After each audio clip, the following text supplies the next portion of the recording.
Israel's young intelligence services had to offer a response to a series of challenges presented by the ring of 21 hostile Arab nations that surrounded Israel and threatened to destroy it. There were those in the top echelons of the defense establishment who believed that these challenges would best be met by use of pinpointed special operations far beyond enemy lines. To this end, Amman set up a unit called Intelligence Services 13, which in Jewish tradition is considered a lucky number. Avraham Dar, now one of its prominent officers, went to Egypt in 1951 to set up a network of agents culled from local Zionist activists. On various pretexts, the recruits traveled from Europe and then to Israel for training in espionage and sabotage. Outlining the goal of his network, Dar explained that the central problem that made Egypt so antagonistic to Israel was the way King Farouk ran the government. If we could get rid of that obstacle, many problems would be solved. In other words, and here Dar turned to a Spanish proverb, no dog, no rabies. Getting rid of the dog proved to be unnecessary. Farouk soon was overthrown in a coup, and Amon's assumption that the things would be better when he was gone turned out to be totally groundless. However, the idea that this already established Egyptian network could be employed to change the course of history in the region was simply too terrifying for Israel's leaders to let go. Amman decided to use these local agents against the free officers of the movement, which had just recently ousted Farouk, in quotes, aiming to undermine Western confidence in the Egyptian regime by causing public insecurity and provoking demonstrations, arrests, and retaliatory actions, with Israel's role remaining unexposed. All that in quotations. But the whole operation ended in catastrophe. Despite intensive training, Amman's recruits were amateurish and sloppy, and all their sabotage operations ended in failure. Eventually, even operatives were fettered out by Egyptian authorities. Some were executed after short trials, and one killed himself after suffering some gruesome torture. The lucky ones were sentenced to long prison terms and hard labor. The ensuing turmoil gave rise to a major political dispute that raged in Israel for many years over whether Amman had received the approval of the political establishment for these abortive operations. The main lesson drawn by Israel was that local Jews should never be recruited in hostile target countries. Their capture was almost certain to end in death and send ripples throughout the entire Jewish community. Despite the temptation to use people who were already on the ground and didn't need to establish a cover story, Israel almost never did again. However, the underlying conviction that Israel could act boldly and change history through special operations behind enemy lines remained, and what was in fact cemented in place as the core principle of Israel's security doctrine. Read that again, not poorly.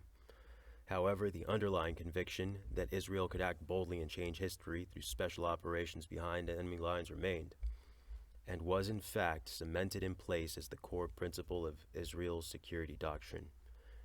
Indeed, this philosophy, that special ops behind the enemy lines should at least be one of the country's primary methods of national defense, would predominate among Israel's political and intelligence establishment all the way up to the present day. And while many of the world's established nations kept a separation between the intelligence outfits that gathered information and the operations units that utilized that information to conduct clandestine missions from the very beginning of Israel's special forces were an integral part of the intelligence agencies. In America, for instance, Special Operations Unit Delta Force and SEAL Team 6 are components of the Joint Special Operations Command, not the CIA or military intelligence.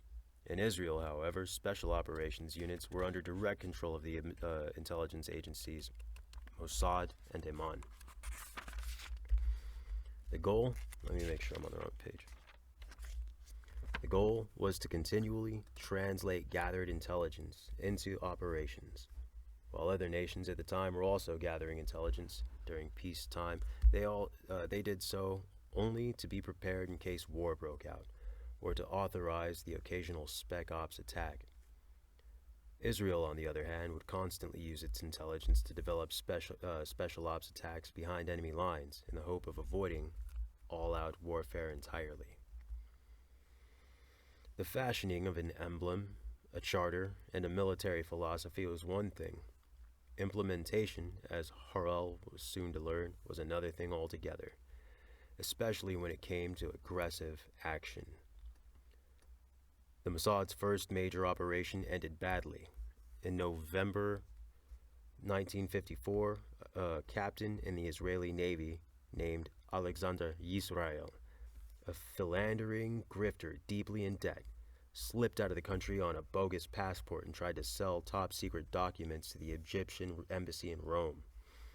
A Mossad agent working in that embassy tipped off his superiors in Tel Aviv, who immediately began to develop a plan to kidnap Yisrael and return him to Israel for trial as a traitor.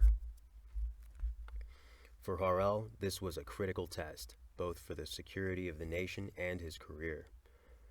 In those formative years, the heads of all the agencies jockeyed for power and prestige, and one significant failure could prove professionally fatal. He assembled a top-notch team of Mossad and Shin Bet operatives to grab Yisrael in Europe. He put his second cousin, Rafi Eitan, who was a teenager, had assassinated 2 German Templars, in charge. Templars, Templers. Eitan, E-I-T-A-N, says that, I quote, "There were some who proposed finding Yisrael and killing him as quickly as possible, but Harel squelched this immediately. We don't kill Jews," he said, and declared this to be an abduction operation. Harel himself said, "It never occurred to me to issue an order to kill one of our own. I wanted him to be brought to Israel and put on trial for treason." This is an important point. There is a tradition of mutual responsibility in Judaism and a deep connection among all Jews, as if they were one big family. These values are seen as having kept the Jewish people alive as a nation throughout 2,000 years of exile, and for a Jew to harm another Jew is considered intolerable. Back in the days of the Palestinian underground, when it was effectively impossible to hold trials, eliminating Jewish traitors was deemed legitimate to a certain extent, but not after the state was established. We do not kill Jews, even if they were believed to be a grave danger to national security, became an iron law of the Israeli intelligence community. The plan unfolded perfectly at first. Eitan and 3 others pinched Yisrael after he'd been stopped by another Mossad female asset at a Paris intersection. The captive was taken to a safe house where a Mossad doctor injected him with a sedative and placed him in a crate typically used to transfer arms, before putting him on a long, multi-stop flight on an Israeli Air Force cargo plane. At every stop, Yisrael was ejected again until just as the plane touched down in Athens, he suffered a massive seizure and died. Following Harel's orders, one of Eitan's men ended up dumping the body from the back of the plane into the sea. Harel's people fed the Israeli read fucking poorly. I'm sweating. Harel's people fed the Israeli press false information that Yisrael, who left behind a pregnant wife, had stolen money and settled somewhere in South Africa. Harel, who was now very embarrassed that an operation of his had ended in the death of a Jew, ordered that all records of the case be secreted deep in one of Mossad's safes. Safes. Deep in one of the Mossad's safes. I'm stupid. But Harel's rivals kept a copy of some of the documents to be used against him someday if so required. Harel also came to the conclusion that there was an urgent need for the formation of a special unit specifically designed to carry out sabotage and targeted killing missions. He began searching for trained fighters, tough and loyal, who would not hesitate to squeeze the trigger when necessary. He found them in the last place he would have expected to look: the veterans of the Irgun and Lehi against whom he had once fought a bitter struggle. Ben-Gurion had forbidden the employment of any former members of the right-wing underground government departments, and many of them were jobless, frustrated, and hungry for action. The Shin Bet believed that some of them were dangerous and were liable to start underground movements against the regime.